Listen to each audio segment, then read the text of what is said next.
Standard urban planning metrics typically correlate a site's success with its ease of access.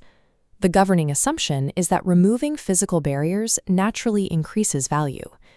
If transit lines and walkways feed directly into a location, foot traffic increases, and by extension, so does the site's utility.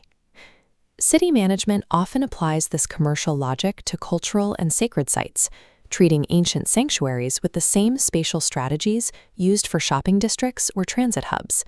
However, recent urban research reveals a point where these metrics clash. This data shows that as commercial accessibility increases, the retention of a site's psychological value diverges and then drops. Applying high-traffic commercial logic to sacred heritage sites creates a structural paradox. The very effort to make the space more accessible to the public can strip away the specific environment that makes the site worth visiting. Evaluating urban temples requires a shift from viewing a site as a destination to viewing it as a transition. Architects must balance historical preservation with the requirements of a modern city, such as proximity to public transit and pedestrian thoroughfares. In urban design, interconnectivity describes a seamless flow between different zones. It is generally prioritized as a way to reduce the physical effort required to move through the city. But the goals of a sanctuary are often the opposite of the goals of a city. While the city prioritizes speed and connection, the temple requires a degree of deliberate isolation to function. Data from urban sites suggests that when a temple is too perfectly integrated into the commercial grid, it loses its ability to offer a distinct psychological environment. This suggests a specific insight for wellness tourism. The modern visitor does not enter a temple to stay connected to the city, but specifically to find a reprieve from its cognitive demands. Preserving the power of these sites requires an architectural boundary known as a liminal threshold. An analysis of 7 major metropolitan heritage sites measured their connectivity metrics against the self-reported stress levels of their visitors. This model illustrates a clear tipping point. Initial connectivity increases the site's value by making it reachable up to a specific limit.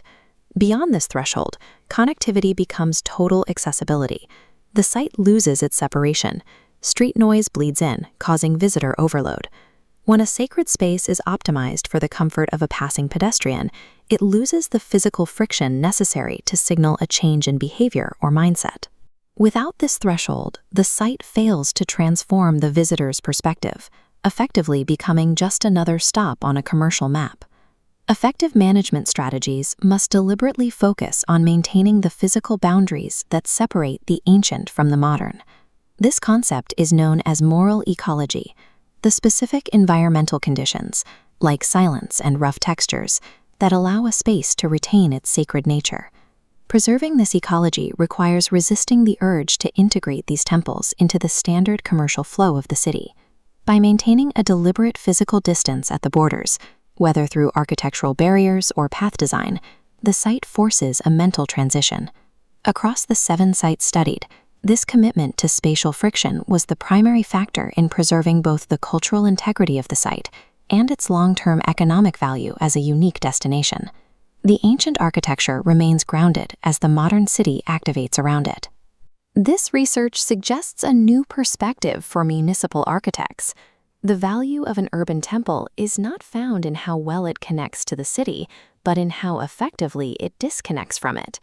The intentional absence of commercial connectivity provides a vital mental shift, allowing a cognitive reset for an overstimulated urban population. Under this framework, engineered isolation is recognized as a deliberate and premium public health resource, rather than a lack of planning. True wellness tourism depends on protecting these psychological sanctuaries from the persistent creep of commercial logic, ensuring they remain spaces where the modern mind can truly find a different perspective.